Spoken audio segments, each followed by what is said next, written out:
Para entender un poco, entre los sucesos del 30 de septiembre de 2010 en Ecuador, quedó en la memoria de América Latina el ingreso de un grupo de ciudadanos al canal oficial, el único autorizado a transmitir durante la insurrección policial. María Alejandra Ceballos fue la primera de ese grupo en tomar la palabra y hoy está acusada de terrorismo y sabotaje. La crisis que vivió Ecuador el 30 de septiembre de 2010 provocó que el gobierno ordenara la censura previa a los medios de comunicación, que está contemplada en la Constitución del país suramericano. Declarado el estado de excepción, la presidenta o presidente de la República podrá disponer censura previa en la información de los medios de comunicación social con estricta relación a los motivos del estado de excepción y a la seguridad del Estado. Por eso la cadena pública Ecuador TV fue la única señal autorizada que pudo transmitir lo sucedido en las calles de Quito durante la insurrección policial. En medio de los desórdenes, un grupo de ciudadanos irrumpió en las instalaciones del canal. Los manifestantes ingresaron al estudio. María Alejandra Ceballos fue la primera en hablar. Buenas noches. Primero, quisiera aclarar que nuestra interrupción quizás fue un poco violenta, un poco brusca, porque llegamos con toda la intención de pedir que nos dieran un espacio, dado que esto es el único medio que está transmitiendo a nivel nacional. La estudiante de Derecho dijo en primer momento que no representaba a un partido político. No representamos a nadie. Nosotros somos gente que hemos salido a las calles. Pero luego en el programa En Busca de la Verdad de la cadena oficial ecuatoriana, Ceballos quedó señalada como una de las organizadoras de lo que el gobierno de Rafael Correa calificó como un intento de golpe de Estado. Aquí la vemos actuando como asambleísta en representación del Partido Social Cristiano.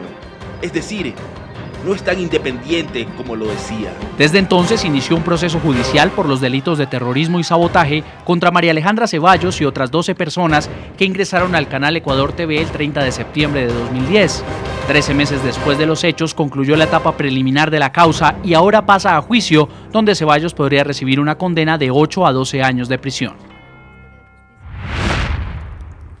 Saludamos al señor Pablo Guerrero nuevamente contigo. Pablo, abogado y periodista del canal 29 Telesucesos de Ecuador y también acusado de ser autor intelectual por la Fiscalía de Terrorismo y Sabotaje. Está exiliado en Europa. Pablo, bueno, vemos los hechos y no sé si quiera decir o asumes el cargo o sigues en contra de lo que parece una persecución, según lo que tú dices, del gobierno ecuatoriano. ¿Hubo sabotaje, hubo terrorismo en este caso? Muy buenas noches. Yo quiero empezar señalando que no es preciso que solo el canal del gobierno, STV, es el que transmitió. También fue el canal comunista de Hugo Chávez y el canal comunista de Fidel Castro los que retransmitieron una mentira orquestada por la dictadura de Rafael Correa. En lo que respecta al proceso, a la causa, esta no es independiente, toda vez que hay muchas vicisitudes como la afirmación del presidente Correa con funciones dictatoriales, que dijo que le iba a meter a la mano a la justicia y así criminalizar a la oposición. Imagínese usted, distinguido periodista, que el doctor Casar, que está en este coloquio, es un tertuliano, es el cónyuge de la ministra de Justicia y el abogado del canal que me acusa a mí de boicot y terrorista. Yo no soy ni terrorista ni boicoteador. Quienes han tenido, como se dice, relaciones con grupos terroristas, supuestamente conforme lo dijo el presidente Álvaro Uribe, en Santo Domingo, fue el presidente Correa y sus adláteres. Entonces, aquí se ha construido por parte del gobierno una mentira que quiere perjudicar a gente de bien, que lo que hizo ese día es reclamar que se abran las señales para que el mundo entero conozca lo que se enteró después de un año, que Rafael Correa ordenó que se entre a bala soplada al hospital de la policía y se autosecuestró en un hospital de la policía y que nunca estuvo plagiado. Pablo. Entonces, las cosas están sobre la mesa, las cartas están claras y claro, obviamente soy un perseguido político, le escucho, disculpe. Sí, Pablo, entonces, para entender un poco este proceso, ¿cuál era la razón de ustedes de entrar a la fuerza a este canal, existiendo un estado de excepción donde por ley de tu país pues le permite al Estado manejar las comunicaciones y como estaban haciendo en ese momento, pues Ecuador TV era el corazón de la información? ¿cuál era la razón de ustedes de entrar violentamente si la ley de tu país le permitía al gobierno realizar este tipo de acciones? Quiero precisar que nosotros no hemos entrado con violencia, inclusive a mí jamás, nadie me acusa de haber destrozado nada. Una ventana que no pasa de 150 o $200 no es motivo para pensar que estemos frente a un caso de terrorismo. Es el fanatismo, es esta visión del marxismo internacional que quiere destruir las instituciones republicanas y dentro de ellas el derecho a la libertad de expresión, la que conculcó esa noche la libertad de expresión, la que impidió que el mundo y el Ecuador entero sepa lo que estaba pasando. Pero ¿cuál era el motivo, Pablo, de que ustedes entraran a ese canal? ¿Cuál era el mensaje, más allá de lo que estaba pasando en el regimiento Quito? ¿Cuál era el mensaje que ustedes querían darle a conocer al mundo, diferente a que conoció América Latina y el mundo a través de esas imágenes? Le puedo hablar por mi intención de hablar ese día, no puedo hablar por los demás, pero le puedo hablar por mí, distinguido periodista. Aquel día yo quise hablar para exhortar que la gente no eleve el nivel de violencia y le pedí al presidente Correa, en una supuesta entrevista que me engañaron, que supuestamente estaba saliendo al aire, le exhortaba al presidente Correa para que deponga su actitud beligerante, deponga su actitud prepotente, deponga su actitud atrabiliaria y reinstale la paz en el país. Y pedí además que haya una reunión de la Asamblea Nacional para encontrar una salida institucional a la crisis. En jamás tuvimos la idea de hacer un golpe de Estado o exhortar a una conspiración. Jamás. Nosotros estábamos exhortando a la paz ciudadana porque el gobierno orquestó unas medidas realmente excepcionales que costaron sangre y muchas lágrimas a la sociedad ecuatoriana. Javier, hablemos del caso de estas 13 personas que están siendo acusadas por eso, por terrorismo y por sabotaje, y que podrían cumplir penas de prisión de 8 a 10 años. Hacemos este programa porque justamente después de un año, del 30 de septiembre, un poco más del 30 de septiembre, pues esta condena está a punto de tener algún resultado y se va a dar a conocer en América Latina. ¿Tú crees, Javier, que esos 13 individuos que están acusados de estos cargos, terrorismo y sabotaje, verdaderamente representan actos terroristas y actos de sabotaje y en un intento de golpe de Estado en tu país? En primer lugar, vale aclarar, porque parece que hay una confusión, no se persigue por el delito de terrorismo, que es absolutamente distinto del delito tipificado en el artículo 158 del Código Penal, que es sabotaje, y que implica la destrucción, inutilización de servicios públicos, de bienes públicos. Eso fue lo que se juzgó y se investigó a través de la Fiscalía, la instrucción fiscal, y en el momento de formular el dictamen se acusó a las 13 personas por ese delito, de haber destruido, de haber inutilizado bienes y servicios públicos.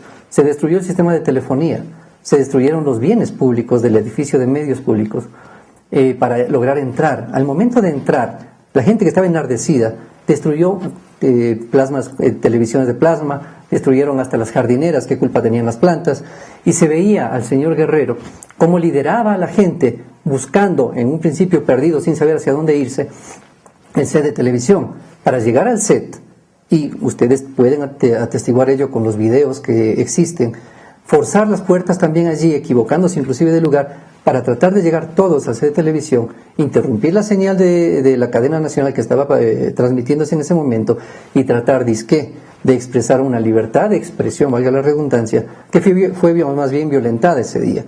Una libertad de expresión no se expresa con palos, a patadas, rompiendo puertas, mamparas, puertas de fierro. No se expresa de esa manera. Si una persona inteligente, como se dice el doctor Guerrero, lo puede hacer también, lo hace a través de otras formas, pero no rompiendo ni destruyendo bienes. Eso es pero, Javier, lo que ocurrió y el delito por el cual se los persigue. Y sí, no es que Javier, pero aquí hay un tema que llama la atención, Javier, porque en el caso de Pablo, pues está por fuera del país, está en condición de exiliado en un país europeo. Según lo que podemos entender, él teme por su vida por una supuesta agresión de parte del gobierno ecuatoriano porque no cree en la justicia de tu país. Entonces, la pregunta es si el tema de sabotaje no está un poco desmedido, porque estamos hablando de penas de prisión que pueden ir entre los 8 y los 12 años. Parece que, bueno, lo que estamos tomando el término sabotaje o terrorismo en una dimensión distinta a la que está tipificada en el Código Penal ecuatoriano, Y es bueno que se sepa lo que dice el Código Penal para tener mayor claridad, tanto la teleaudiencia como ustedes y nosotros.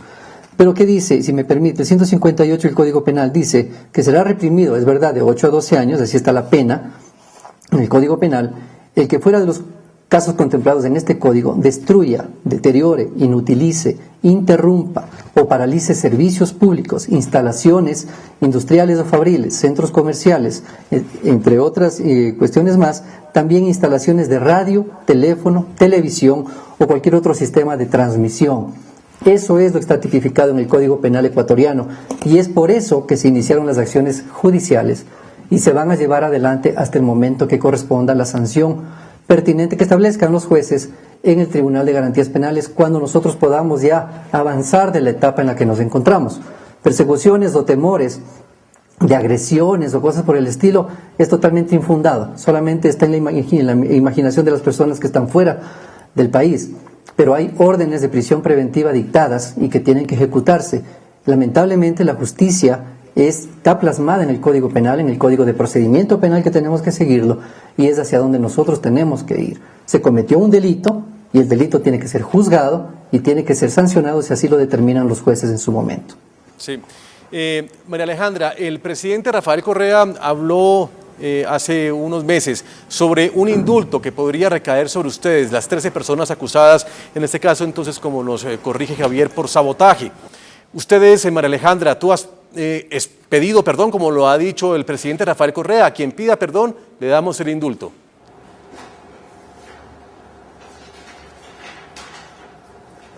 Mira, Juan Pablo, partamos desde el punto de que para uno poder pedir perdón, tiene que aceptar la culpa, tiene que aceptar el error en el que ha incurrido. Yo no creo que haya incurrido en ningún error en el haber ese día exigido poder expresar mi opinión, porque más allá de eso yo no he hecho nada más. Entonces yo no creo y no está dentro de las opciones ni de las posibilidades el disculparme por algo que no he hecho. Yo no agredí a nadie ese día, yo no incurrí en el delito de sabotaje, que significa la paralización ilegal de servicios públicos. Ese día no hubo paralización de la cadena de televisión. Entonces yo no creo oportuno, no lo creo procedente.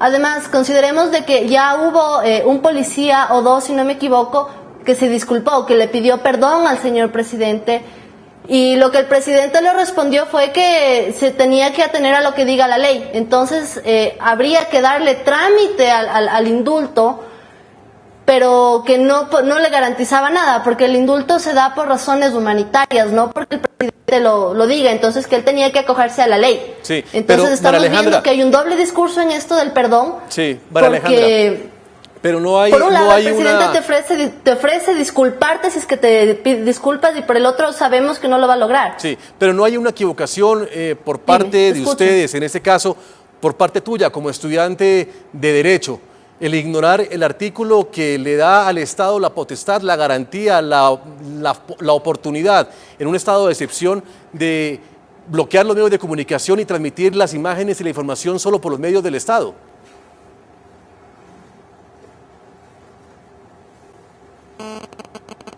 Mira, el error de ese día incurre en la agresión al canal, pero dado el hecho de que yo no participé de la agresión al canal, sino que ya dados los hechos, varios minutos después, mucho tiempo después, estamos hablando de unos 10 o 15 minutos después de que todo sucede, yo ingreso.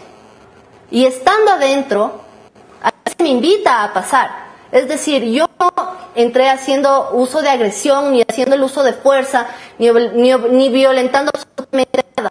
Es decir, que mi error en ese día podría haber sido estar ahí, probablemente, pero yo no lo veo así. Yo no lo veo como un error el exigir un derecho, un espacio para poder opinar, porque eso fue lo que yo hice ese día. Yo ese día no agredí a nadie. O sea, estamos hablando de la violencia que se da ese día, y ese creo yo que es el error. Eso es lo reprochable. Pero si yo no participo de eso, ¿cómo puedo disculparme por algo de lo que yo no hice? O sea, ¿cómo me disculpo por acciones en las que yo no tuve nada que ver? Ese es mi punto. Por eso es que yo no considero una opción el tema del de pedir disculpas. Yo no lo veo como una opción.